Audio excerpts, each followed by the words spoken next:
तो hello students, आज हम लोग पढ़ेंगे एक्सपोनेंशियल फंक्शन पे प्रॉब्लम। इसमें आपको पहले एक्स और वाई की वैल्यू दी होगी। एक्सपोनेंशियल फंक्शन से पहले हम जो एक्सपोनेंशियल इक्वेशन दी होगी उससे हम पहले नॉर्मल इक्वेशन फाइंड आउट करते हैं। सारे इक्वेशन जैसा भी इक्वेशन है, स्ट्रेट लाइन, पैराबोलिक, कैसा भी इक्वेशन हो, हम उसमें पहले नॉर्मल इक्वेशन फाइंड आउट कर लेते हैं। उसके बाद एक्स और वाई की समेशन एक्स समेशन वाई जो भी मुझे रिक्वायर होता है वो हम फाइंड आउट कर लेते हैं। उसके बाद फाइंड आउट करने के बाद नॉर्मल इक्वेशन जो भी होता है उसमें पुट कर देते हैं। उसके बाद फाइनल सॉल्यूशन ए और बी की वैल्यू निकालते हैं, उसके बाद आ जाता है। ठीक है, तो फिर हम यहाँ पे क्वेश्चन लिए हैं, एक्स और वाई की वैल्यू मेरी इतनी थी और हम जो प्रीवियस लेक्चर में पढ़ चुके थे कि जो भी मेरा एक्सपोनेंशियल फंक्शन था वहाँ से हम नॉर्मल इक्वेशन ये फाइंड आउट किए थे। ठीक है, नॉर्मल इक्वेशन ये फाइंड आउट किए थे। ये मेरा एक्स और वाई का वैल्यू दिया हुआ था और हम कैलकुलेट कर दिए कैपिटल वाई।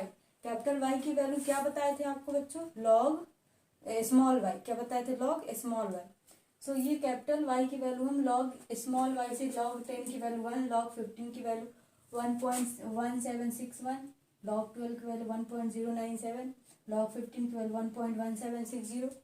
सो ऑन ऐसे हम निकालते हैं। ठीक है, वैसे मुझे जो जो रिक्वायर्ड थी, summation X capital Y, summation X square, summation X, और एन की वैल्यू कितनी होती है? ये नंबर ऑफ आइटम्स 1 2 3 4 5, एन की वैल्यू कितनी है? 5। ठीक है बच्चों, एन की वैल्यू 5 हो गई। अब जो भी हम वैल्यू निकाले हैं उसको हम यहाँ पुट कर देंगे। तो कैपिटल वाई की वैल्यू कितनी है? पूरा टोटल ऐड करने के बाद 5.7712 इज इक्वल टू एन की वैल्यू कितनी है? 5a प्लस का b into summation of X की वैल्यू कितनी है? 34। ठीक है, 34। उसके बाद है summation X into capital Y, लेकिन यहाँ पे स्मॉल एक्स है, कैपिटल वाई कैपिटल एक्स नहीं समझना है। ठीक है, तो स्मॉल एक्स इंटू वाई की वैल्यू कितनी आई है? 40.881 is equal to A into summation x.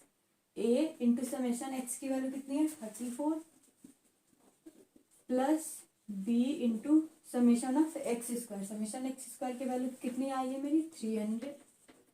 ठीक है, तो ये मेरा दो इक्वेशन हो गया बच्चों। ठीक है, अब दो इक्वेशन से यहाँ से ए और बी की वैल्यू फाइंड आउट करेंगे। क्या फाइंड आउट करेंगे? ए और बी की वैल्यू फाइंड आउट कर लेंगे। उसके बाद जो ए और बी की वैल्यू आएगी, कैपिटल ए की वैल्यू फिर कैपिटल बी की वैल्यू जो भी आएगी मेरी, ठीक है, वहां से हम स्मॉल ए और स्मॉल बी की वैल्यू फाइंड आउट कर लेंगे। वहां से जो भी आएगी तो चलिए उसको फाइंड आउट कर लेते हैं।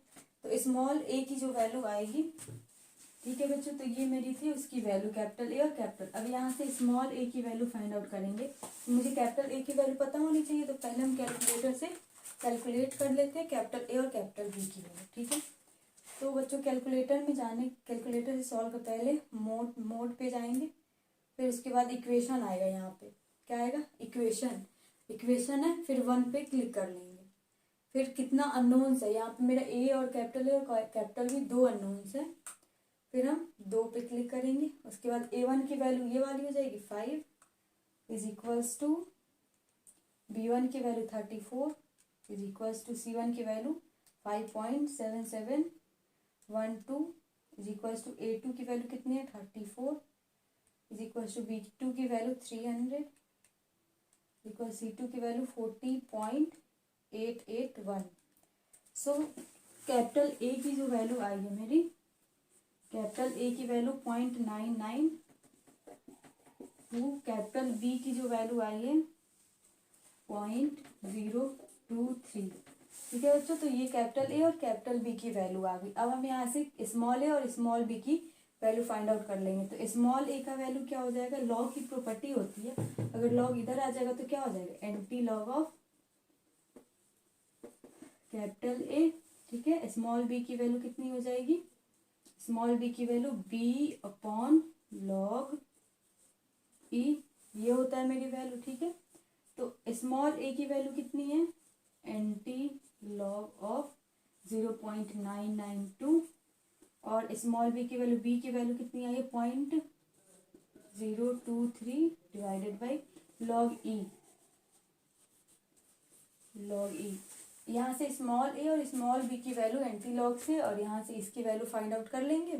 उसके बाद मेरी फाइनल आंसर आ जाएगी। और जो फाइनल पिछले लेक्चर में हम जो बताए थे नॉर्मल इक्वेशन जो भी था y is equals to A e raise to the power B X, जो यहाँ से a की वैल्यू आएगी यहाँ रख देंगे, b की वैल्यू जो आएगी यहाँ रख देंगे, ये मेरा आंसर हो जाएगा फाइनल। सो बच्चों ऐसे हम सॉल्व करते हैं curve fitting of exponential equation पे। ठीक है, तो अब हम लोग पढ़ेंगे कर्व फिटिंग, जैसे कि प्रेशर टेम्परेचर के फॉर्म में दे दे तो उसको हम लोग कैसे सॉल्व करेंगे, तो उसके लिए अगले लेक्चर में हम लोग पढ़ेंगे। So thank you. इस पे और क्वेश्चन करेंगे जब चैप्टर खत्म हो जाएगी, तो और सारे टॉपिक से क्वेश्चन करेंगे, 5-10 सारे टॉपिक से क्वेश्चन कर लेंगे इसी की। ठीक है, सो थैंक यू। अगले लेक्चर में हम लोग नेक्स्ट टॉपिक पढ़ेंगे। Thank you. अगर आपको वीडियो अच्छा लगे तो प्लीज़ लाइक और सब्सक्राइब कर दिए। Thank you.